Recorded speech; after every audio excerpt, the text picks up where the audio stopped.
पुस्तक का नाम मित्रता क्यों, कैसे और किससे करें। लेखक पंडित श्री राम शर्मा आचार्य। ऑडियो 3। मित्रता अच्छी है पर करें समझ बूझकर। अन्य आवश्यकताओं की तरह मनुष्य को मित्रों की भी आवश्यकता होती है। जीवन में सर्वथा अकेले रह सकना कठिन है। भावनाओं तथा विचारों को प्रकट करने के लिए मित्र की आवश्यकता है। मनुष्य के हृदय में अनेक भावनाएं तथा विचार रहते हैं। उनको प्रकट किए बिना चैन नहीं आता। उनको सुनने और समझने वाले ऐसे संवेदनशील व्यक्तियों की आवश्यकता अनुभव होती है जो विश्वसनीय हों और भावनाओं को ठीक से समझ सकें। ऐसा उपयुक्त व्यक्ति ही वह मित्र हो सकता है जिसके सम्मुख विश्वास पूर्वक हृदय खोला जा सके। मित्रों का महत्व बहुत माना गया है। मित्र ही संसार में सबसे अधिक हितैषी, संवेदनशील, सच्चा सहायक तथा दुख सुख का समान संवाहक होता है। समान भावनाओं विचारों वाला तथा वयस्क होने से मित्र से मिलकर हार्दिक प्रसन्नता होती है। मित्रों के साथ मिलकर हंसने बोलने में अनिर्वचनीय हर्ष होता है। मित्र के संपर्क में आकर मनुष्य अपने बड़े से बड़े दुख भूल जाता है। मित्र साहस तथा उत्साह का प्रेरक, शुभचिंतक तथा विपद से बचाने वाला अभिभावक होता है। सच्चे मित्र पाकर मनुष्य संसार में एकाकी अनुभव नहीं करता। मित्र की उन्नति एवं विकास में सच्चा सहायक तथा विपत्ति में हाथ बटाने वाला कहा गया है। समान विचारों तथा भावनाओं वाले लोग मिलकर क्लब, समितियां तथा गोष्ठियां बनाते हैं और एक दूसरे की सहायता सहयोग से सामाजिक उन्नति तथा समाज सेवा के पुण्य कार्य किया करते हैं। संसार में मित्रता के अनेक लाभ हैं और उसकी मनुष्य के लिए आवश्यकता भी है, किंतु यह सब संभव तभी है जब सच्चे, शुभेच्छु, निस्वार्थी तथा निष्कपट मित्र मिल जाएं। संसार के 4-6 ऊंचे लाभों में एक मित्र लाभ भी है। विद्वानों ने शारीरिक स्वास्थ्य, पतिव्रता पत्नी, आज्ञाकारी पुत्र तथा सच्चा मित्र मिलना जन्म जन्म के पुण्यों का फल बताया है। निसंदेह जिसको सच्चे एवं निष्कपट मित्र मिल जाएं, वह बड़ा ही सौभाग्यशाली माना जाएगा। किंतु आज हम जिस दुर्भाग्यपूर्ण युग में निवास कर रहे हैं उसमें अधिकांश बातें उल्टी हो गई हैं। आज अधिकतर लोग अच्छाई के नाम पर बुराई का ही पोषण करने लगे हैं। परमार्थ के नाम पर स्वार्थ सिद्धि का बोलबाला हो रहा है। जिधर देखो पुण्य के नाम पर पाप पाला जा रहा है। करुणा, दया, सहानुभूति, संवेदना, उदारता, ईमानदारी आदि गुणों की आड़ में विपरीत प्रवृत्तियों एवं अवगुणों को आगे बढ़ाया जा रहा है। लोग धर्मात्मा के नाम पर धन इकट्ठा करते और अपनी जेबें भरते हैं। गौओं के नाम पर भीख मांग लेते और अपने पेट में रख लेते हैं। विधवाओं, अनाथों तथा अपंगों के नाम पर सच्चों की सहानुभूति को भुनाकर धनवान बनते हैं। देश, धर्म और समाज की सेवा के नाम पर ठगते और अपना स्वार्थ सिद्ध करते हैं। आज के स्वार्थपूर्ण समय में आदमी किस अच्छाई को किंचित लाभ के लिए नीलाम नहीं करने लगा है। आज युग के इस विपरीत प्रवाह में अच्छाइयों तथा गुणों का मूल्यांकन एवं आदर बड़ा ही भयप्रद बन गया है। इसलिए आज हर समझदार आदमी को इस बात से सावधान रहना चाहिए कि कहीं वह अच्छाई के नाम पर बुराई की बेदी पर बलिदान न हो जाए। जिस प्रकार अन्य शुभ एवं परोपकार पूर्ण प्रवृत्तियों के नाम पर खल लोग भोले एवं भले लोगों को ठगते तथा शोषण करते हैं, उसी प्रकार मित्रता के नाम पर भी अनेक लोग भावना तथा भाव प्रवण व्यक्तियों को ठगने तथा शोषण करने को व्यवहारिक कला मानने लगे हैं। आज के प्रतिकूल युग में मनुष्य को तथाकथित मित्रों से सदा सावधान रहना चाहिए। मित्रता के नाम अथवा उसके पूर्व आदर्श की भावुकता में बहककर अपने चारों ओर मित्रवेशी वंचकों को इकट्ठा न होने देना चाहिए। इन्हीं मित्रवेशी वंचकों से घबराकर किसी अनुभवी ने ठीक ही कहा है, हे परमात्मा, मुझे मित्रों से बचा, शत्रुओं से मैं अपनी रक्षा आप कर लूंगा। आज का मित्र मित्रता के रूप में शत्रुता का व्यवहार करता है। शत्रु से अपनी रक्षा कर लेना सरल है, किंतु वेश में प्रच्छन्न शत्रु से रक्षा करना कठिन हो गया है। स्पष्ट होने से मनुष्य शत्रु से सावधान रह सकता है, किंतु मित्र वेश में छिपे शत्रु से सावधान रहने की ज्यादा गुंजाइश नहीं होती। शत्रु खुलकर सामने आता है, इसलिए उसे ठीक से समझने, जानने और पहचानने में धोखा नहीं होता। शत्रु की वाणी, व्यवहार तथा विचार अधिकतर अपनी विरुद्धता को खुले रूप में ही व्यक्त करते हैं, जिससे कोई भी उन्हें जानकर उनका प्रतिकार करने का उपाय सोच सकता है। किंतु प्रच्छन्न शत्रु मित्र के विषय में ऐसी संभावनाएं नहीं रहती।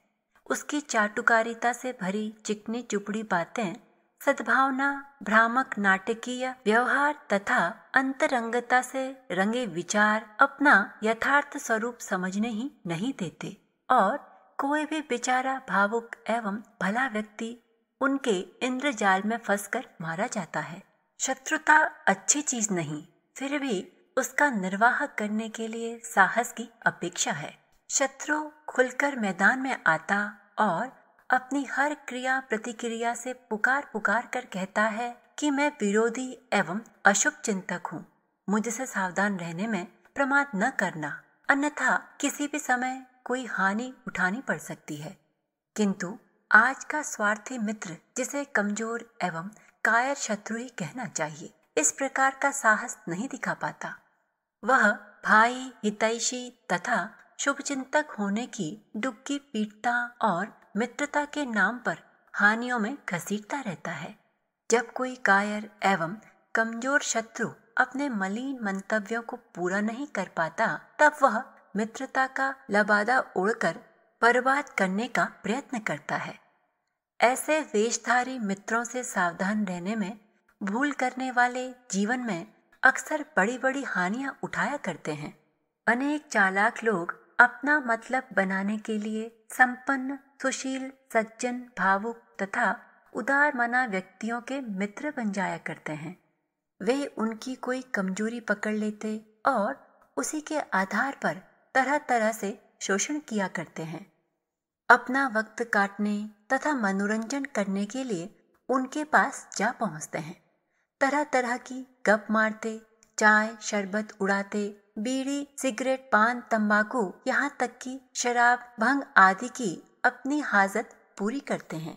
अपनी विवशता तथा कठिनाई को अतिरंजन के साथ सामने रखकर भोले भावुक में सहानुभूतिपूर्ण उदारता जगाते और अपना आर्थिक उल्लू सीधा करते हैं।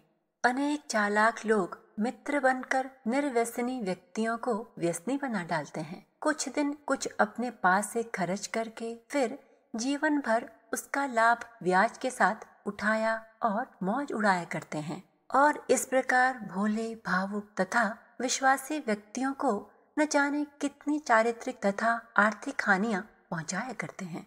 इस प्रकार की प्रवंचना वृत्ति आज अपवाद ही नहीं रह गई है। आज की दुष्ट दुनिया में यह चालाकी आम हो गई है। आए दिन खल व्यक्ति इसका प्रयोग करते और सज्जन व्यक्ति शिकार बनते रहते हैं। जब तक कोई भावुक व्यक्ति वंचक मित्रों की स्वार्थपूर्ण चतुराई को सार्थक बनाने में समर्थ रहता है, उसकी महफिल दोस्तों से आबाद रहती है। पर ज्यों ही उसका प्याला खाली हो जाता है, तो ये तथाकथित मित्र ऐसे छोड़ देते हैं जैसे रक्त रहित प्राणी को जोंक छोड़ देती है, और वह अपनी महफिल में एकाकी बैठा हुआ अपनी उदार यारवाशी पर पछताया करता है। किंतु तब चिड़िया चुग गई खेत के बाद उसका पश्चाताप एक पीड़ा बनने के अतिरिक्त किसी काम नहीं आता। इसलिए मनुष्य को समय रहते ही वंचक मित्रों से अपनी रक्षा का प्रबंध कर लेना चाहिए। अधिकतर निकम्मे एवं निठल्ले व्यक्ति ही लोगों को मित्र बनाते फिरते हैं। उनके पास समय का सदुपयोग करने के लिए कोई योग्य काम तो होता नहीं, इसलिए निरुपयोगी एवं फालतू समय काटने के लिए स्थान तथा ऐसे व्यक्तियों की आवश्यकता रहती है जहां निसंकोच जाकर बैठा जा सके और जिनसे अधिकार पूर्वक गप लड़ाई जा सके।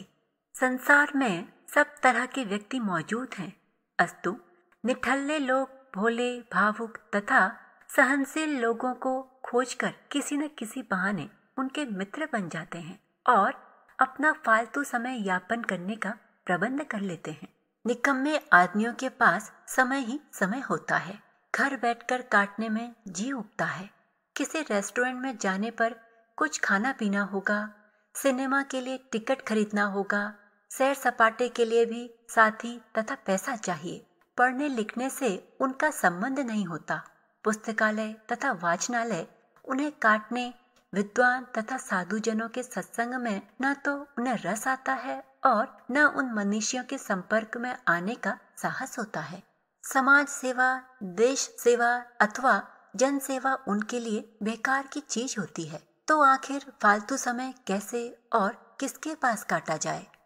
इसके लिए सबसे उपयुक्त तथा सरल वे ही सहनशील व्यक्ति हो सकते हैं जो नैतिक उदारता में इतने बढ़ गए होते हैं कि उनका वह गुण दोष बन जाता है और जिन्हें निरंतर पुनरावृत्ति के साथ समय तथा पैसे की हानि के लिए सहनशीलता का अभ्यस्त बना लिया गया होता है।